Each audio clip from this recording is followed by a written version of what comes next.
This episode of the Mad Rush podcast. Even those who have the picture perfect, landed in their dream sorority, check me out with all my friends, kind of social media present, even those girls are dealing with something in their life. I think if we rewound time to when I was a freshman at Georgia, I probably seemed like, oh, she's thriving, she's exactly where she wants to be. And behind the scenes, that was not at all the case. So I think just recognizing that we're all fighting some sort of battle, social media is absolutely a highlight reel. Welcome to the Mad Rush podcast. I'm Tricia Addicks, the original Sorority Rush consultant. While the stories I have to share are nothing short of astonishing, this podcast goes beyond the wild client tales and sorority life. I'll be engaging with fascinating guests from both within and outside the Greek world, uncovering the surprising connections that bind us all together. Join me for a journey that's as entertaining as it is enlightening. Welcome to Mad Rush.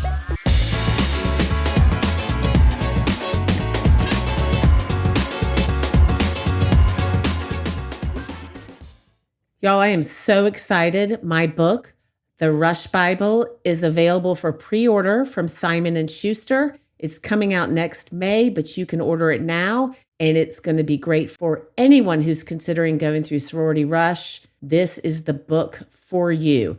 You can order it today. The link is in the show notes, and it's also on my Instagram at Rush with Confidence. And I can't wait to get this great information on how to crush Sorority Rush out to all of you. Anyway, thank you for listening, and I appreciate you.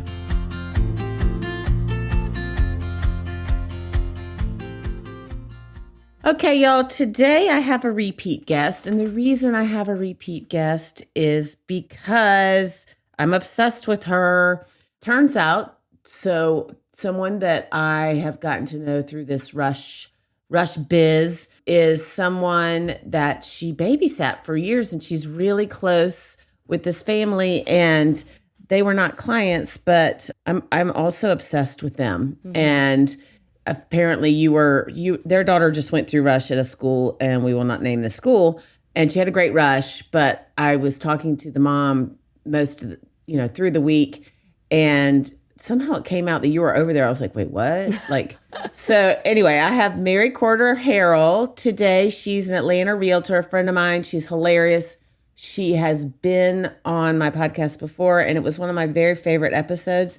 Although, she just said, I don't remember what we talked about because I don't remember anything. But anyway, she has some great insight to share. So I wanted her to be here again. Thank you for being here.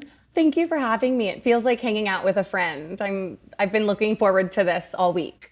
It is like hanging out with a friend. Okay, so something she doesn't know, y'all, and you heard this at the beginning of the episode, but I have a book coming out in May, and it's called The Rush Bible. Pre-order now. Just kidding. But, not really. No, we're not kidding. Pre-order it now. Yeah. Pre-order it now. But one of the things in this book, I would probably be sued 75 ways to Sunday if I used real names. So I changed the names in the book for some of these stories. But when my editor and I were working on this one particular chapter, I was talking about Mary Quarter and what an inspiration she is. And there's a whole, I think, half a chapter about you and your story. And I used your name. No way. So I said Mary C. Perfect. But because I didn't know, But anyway, it's so exciting. My editor was like, "Are you sure?" I was like, "Absolutely. I'm not saying anything bad. I'm talking about what inspiration she is and how she made something that wasn't quite a fit into the best fit ever." And I'm going to have her retell that in a little bit. But first, I want to know what's changed in your world since our last conversation, which was about crazy Rush stories. I do remember that. Crazy Rush stories. Not much has changed, which I'm grateful for. Life is good. Everybody's well. My son is in pre-K now, about to turn 5. So that feels like a big milestone. We're putting a pool in at our house, which is kind of the biggest thing we have going on. people love to ask when we're having another child, and I love to share we're not having another child. We're actually having a pool. And so that's happening. Literally today is gunite day. So they're shooting concrete in my backyard as I speak. It's a big day. So are you like, I don't know, she's a realtor, and we're going to talk about that in a little bit too. But are you like obsessing about pool furniture and towels and that kind of stuff? I'm so excited about it. My husband and I have been just dreaming of having a pool since our earliest dates. I mean, which was 13 years ago. It's just always been, you're either a pool person or you're not. Like some people think we're crazy, I'm sure. But we've just always dreamed of having a pool, and it's surreal to be here. And I'm so excited to pick out furniture and umbrellas and towels. I want it to be a whole vibe. So it'll be pretty fun.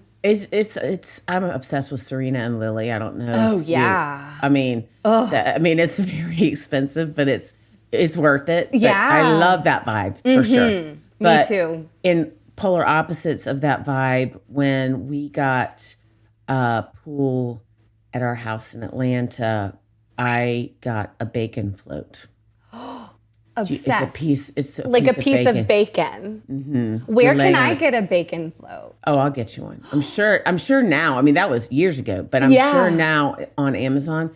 Love the bacon float. Oh my gosh. Thank you for the tip. Yeah. Thank you for the tip. Right now I'm stressing over like the coping and the decking. And so it's nice to like think about something more fun. Think about bacon. Like a bacon float. I'm all in on a bacon float. It's always good to think about bacon. Like in any situation. Oh, amen. 100%. 100%. How are you? Have you recovered from the madness, or is it still ongoing? Like, have you caught up on sleep? It's still ongoing. And that is something that is just, I feel like this year, we did crazy stories last year. I feel like this year I have a lot more crazy stories. It's just, this year, I feel like the moms have kind of gone off the rails, and not necessarily always in a bad way. It's just the competition has heated up in Rush, and there's so many people going through Rush. And if they don't have us, they don't have the Rush Bible, and they didn't know what to expect, which nobody has a Rush Bible yet, but they didn't know what to expect. I feel like a lot of people are getting blindsided this year. Yeah. Do you think that's related to just like the vast numbers of girls going through Rush? Yeah. Yeah, I do. And I think it's related to social media. I think it's related to the pressure that these people are feeling to get into a sorority. I mean, it definitely will start to die down. I mean, that part of it is true year to year, that people lose their minds during Rush, and then things settle in. But I want you to recap what I actually remember this story very well because it's in my book. But I'm so honored. Yeah, you should be. I'm just kidding. But tell our listeners like kind of your story and what happened. So I went to high school in Atlanta. Then I went to the University of Georgia, which at that time was a little easier to get into. I can't get over that. Not as easy as when I had a 2.6 and got in. So. So I grew up, both my parents were Greek in college at a big SEC school. So I always knew that would be my path. So landed at Georgia, went through recruitment, lost my voice completely after day one, which I'm sure we talked about. That. I mean, I couldn't make a peep. It's miraculous that I landed anywhere. But I got it. Wait, I forgot. Yeah, I'm gonna add that. I had no voice. I don't know if that was like my anxiety or exhaustion or just the fact that I'm kind of a loud talker by nature and my voice gave out on me.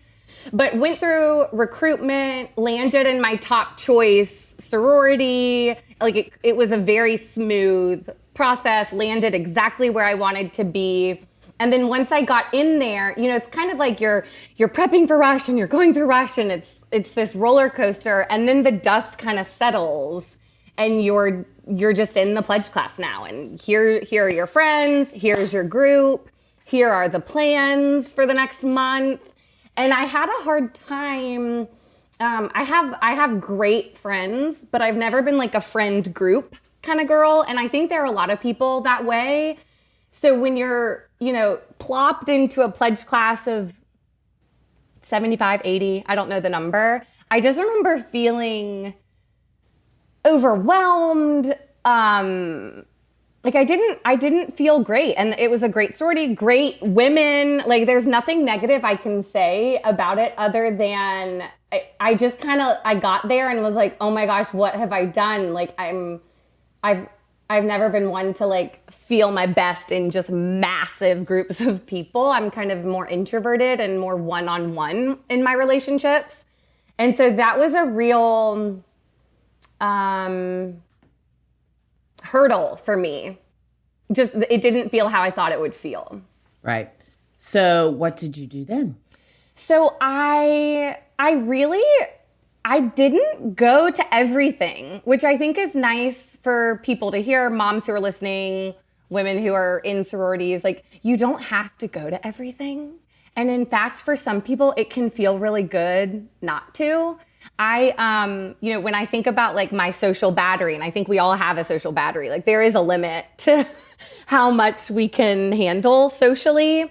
And so right off the bat, I definitely made an effort to get to know people, showed up to some of the things, but I didn't go to every single thing. And that was really helpful for me, just, to help with that feeling of overwhelm. Right.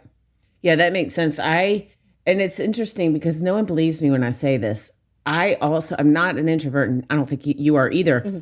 but I do not like crowds of anybody. And it's so ironic that I do what I do because I'm very bad at when I'm in a large crowd, I kind of shut down. I get overwhelmed. I don't like it.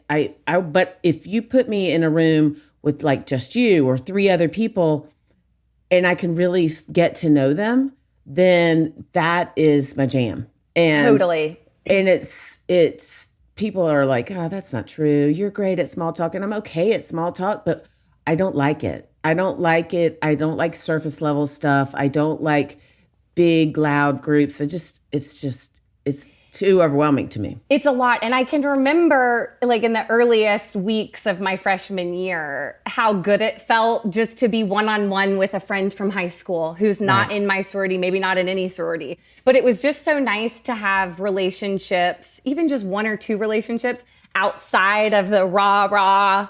Wait, are you holding a tennis ball? I'm holding a pickleball, but I mentioned I have a son who's about to turn 5. And like at my feet, we have all sorts of 5-year-old little boy things. She just held up a remote or a game controller thing.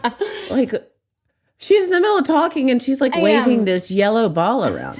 I mean, don't get rid of it. This is my life, right? Your emotional support. My emotional support pickleball. But yeah, I just remember it felt so cozy to just be around people I had known longer who weren't a part of this big pledge class. And so I think it's important for people to realize like you can make of that sorority whatever you want for it to be. If you want that to be your friend group and you want to eat with them every meal and go to all the things, I think that's beautiful when people are that way. That is not how I am, as I mentioned. And so just treating it almost like a menu of like, okay, here's like the options for what's going on this month. What sounds fun to me?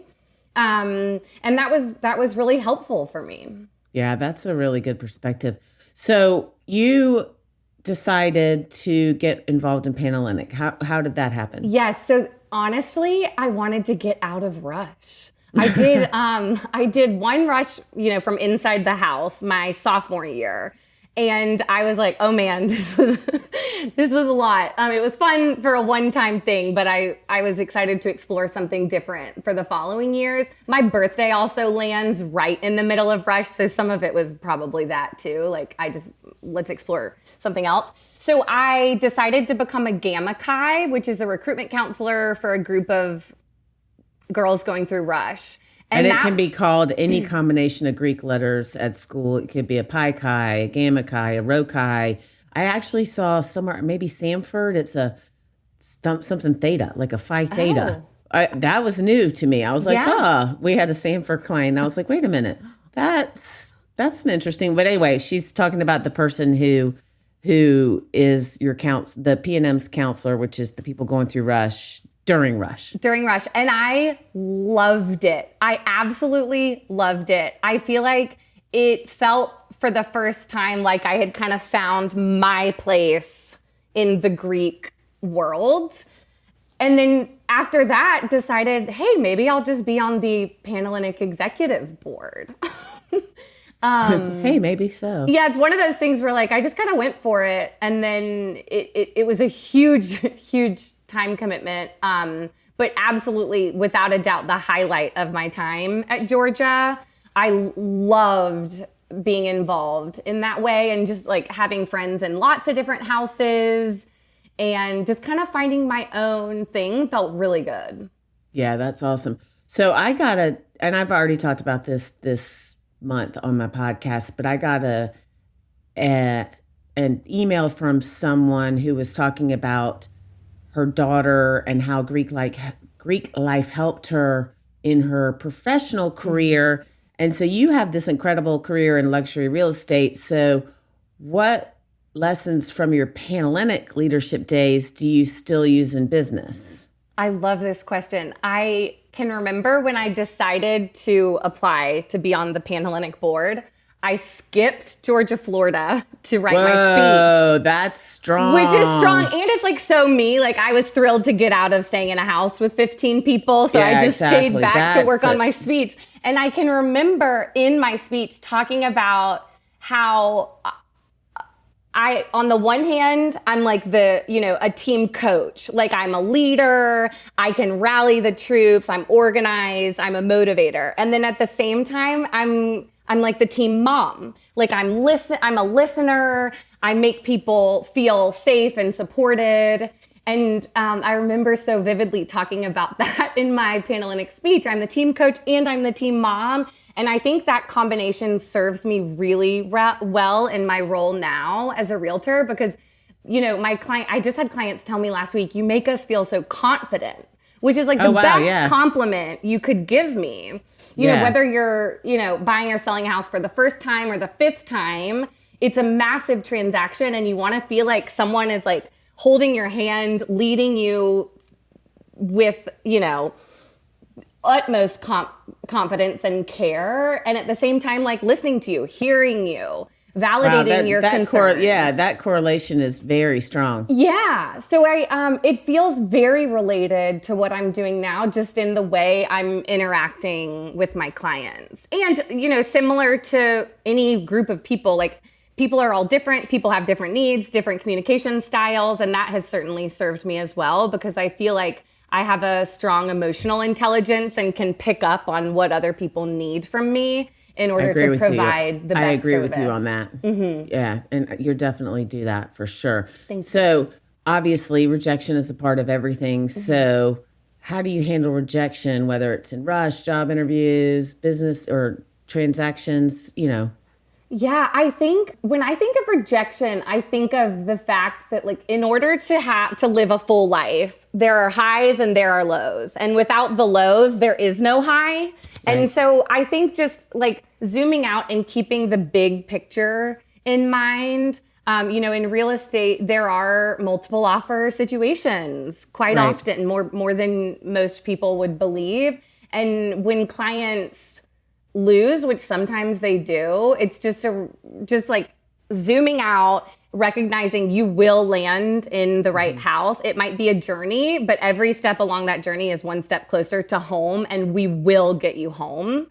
And that's exactly like Rush. Totally. I mean, every step will get you home, whether or not however it looks, it always looks different, but you're gonna get there. Everybody gets to one, and if you don't, then you can work hard and do it again. And it makes the wins that much sweeter. If there were no losses, then the wins wouldn't feel so invigorating.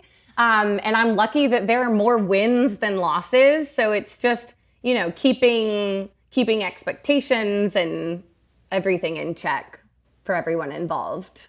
Yeah. And so speaking of that, I would love for you to talk about how to network authentically, not just collecting contacts, but because part of all of this is networking and connecting. Connecting.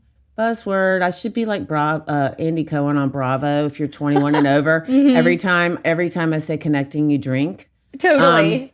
But since we're recording this at 11 in the morning and people probably listen to it in the day, I'm not suggesting that. But fine. So how do you network authentically? Because you're such an authentic person, empathetic, like you said, and I'm also agreeing with you.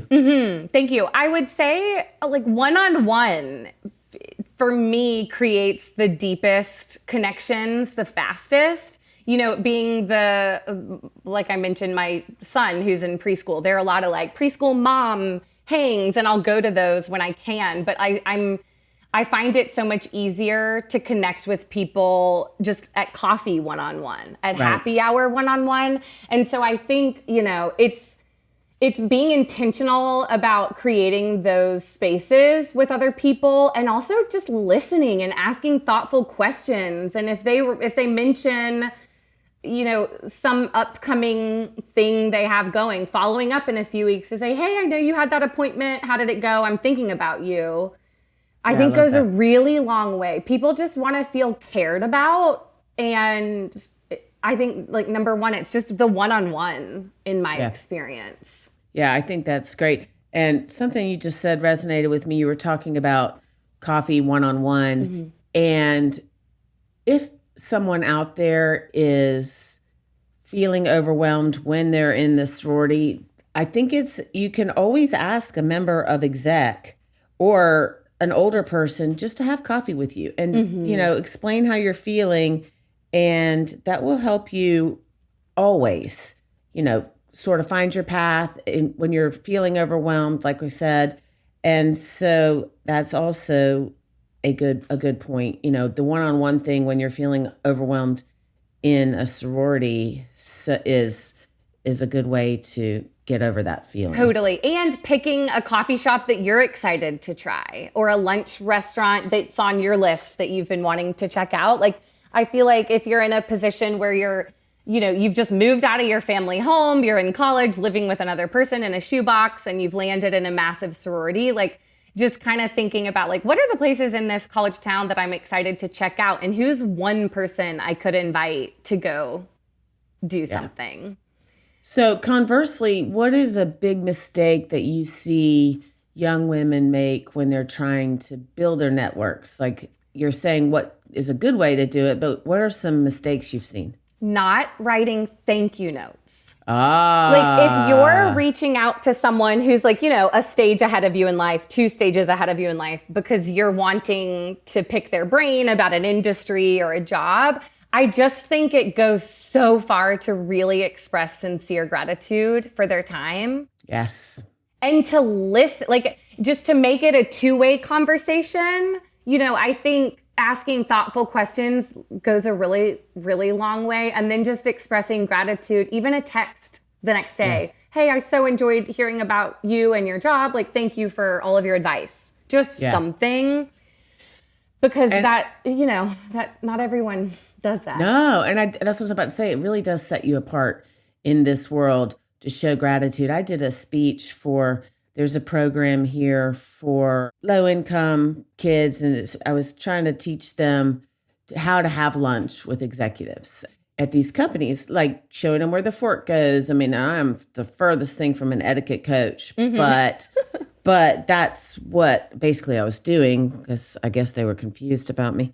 But the thing that they were so shocked about was the thank you part. They were like, wait, what? Like, I was like, no, you need to thank these people for their time. And they were and I will say that afterwards, I got some of the most authentic, genuine thank you notes that I've ever received in my life. And I also will say, from a Rush consultant point of view, I have gotten some really, really great thank you notes from clients and their moms. And it means so much to me. And it really does, especially in a time like right now, when I am so overwhelmed with work and busy. And again, it's all good things. It's what I want to do. It's what my mission, my professional mission is.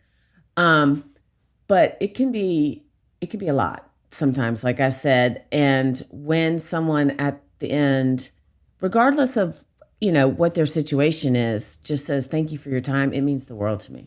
Totally.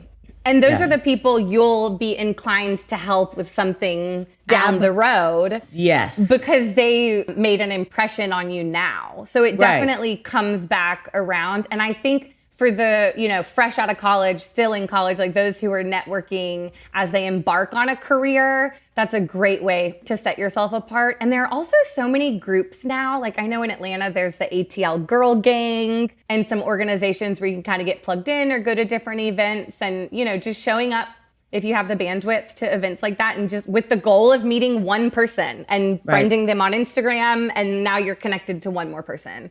I think, just small steps make a big impact when you're just trying to network and figure life out. Yeah. I also have a very funny story from my book, which I'm not going to tell here because how many plugs is this for the Pre-order book? The book. Pre-order.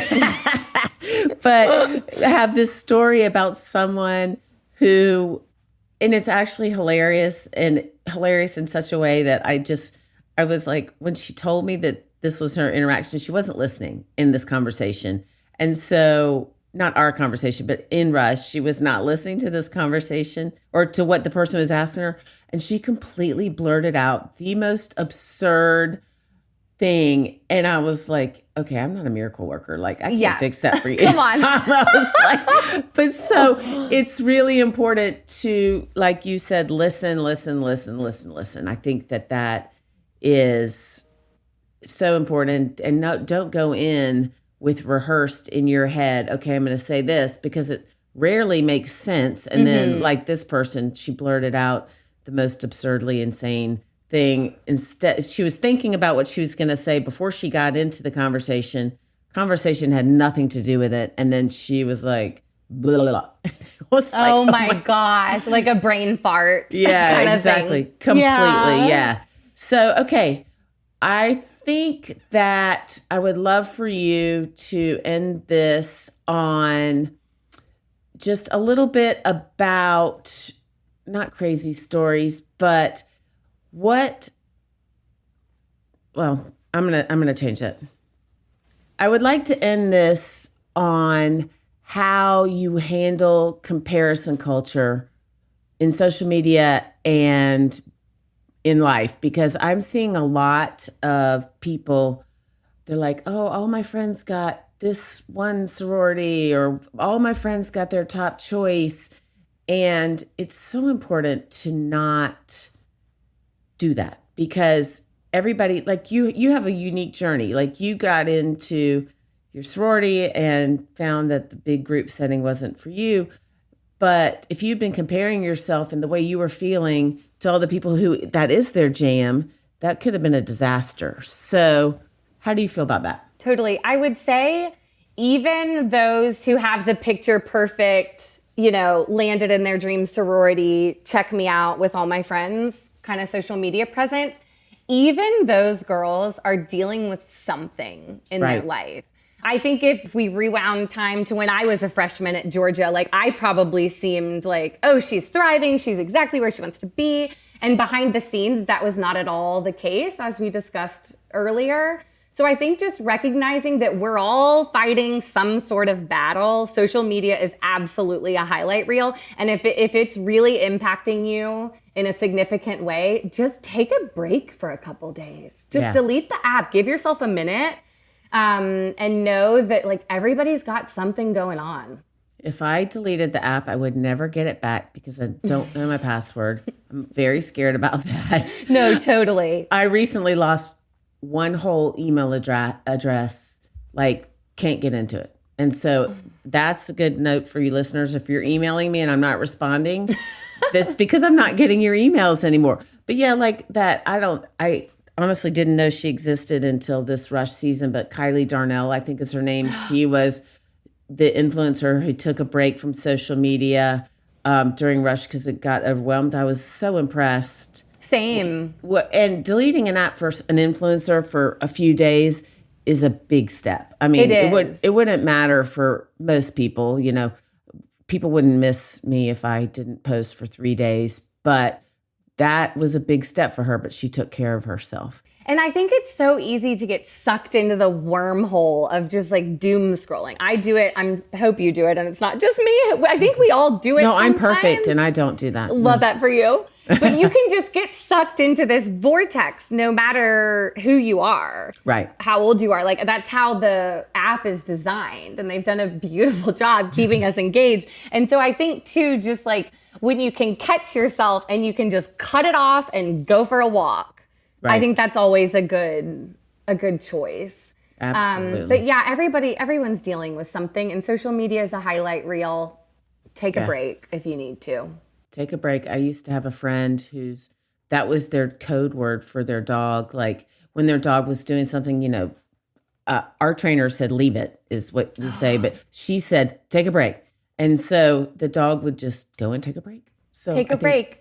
And come up with your little bucket list of like the places in your college town that you're excited to go check out. Where do you want to get a latte? Idea. Like just a bucket list of places that you want to go see and explore. And then you invite your one buddy to go do it. And that'll help you get back on the horse, I think.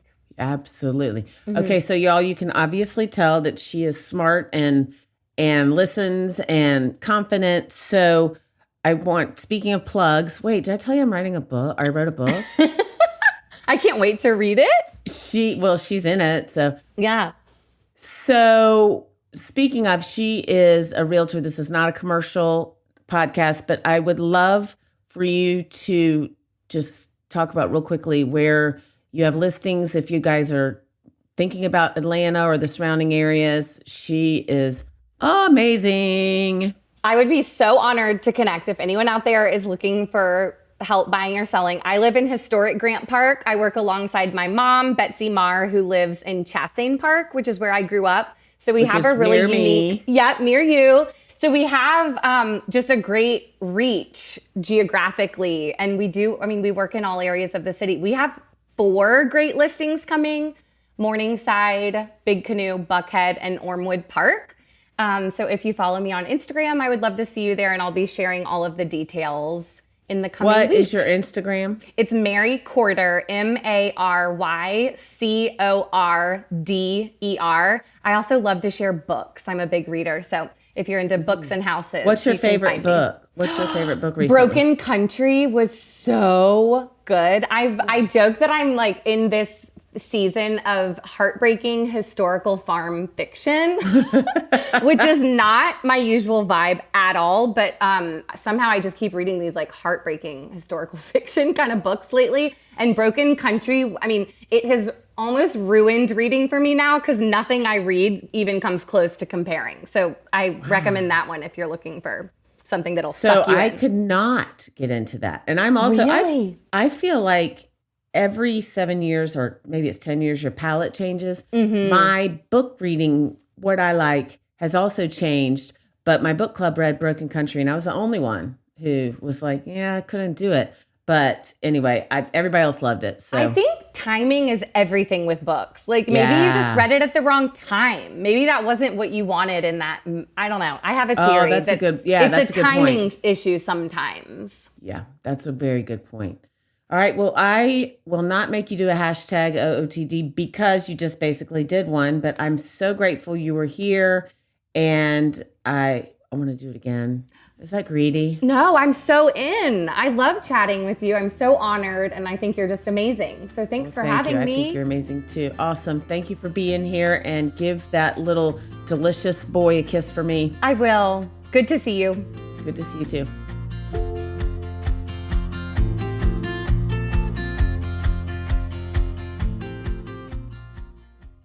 Okay, so because I surround myself with rock stars and because I'm leaning into rush prep for these episodes, I'm not going to do Time Out with Tricia because that is rush prep. So anyway, the whole episode was rush prep. So thank you for listening.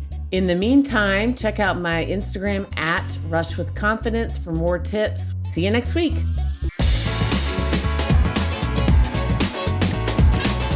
Thank you for tuning in to another episode of the Mad Rush Podcast. If you are enjoying this podcast, please consider leaving us a 5-star review. For additional Rush tips, updates, and more, please follow me on Instagram at Rush with Confidence. If you would like to reach out to us or for more information, please email info@madrushpod.com. This podcast is produced by Collier Landry and Don't Touch My Radio. Copyright Tricia Addicks.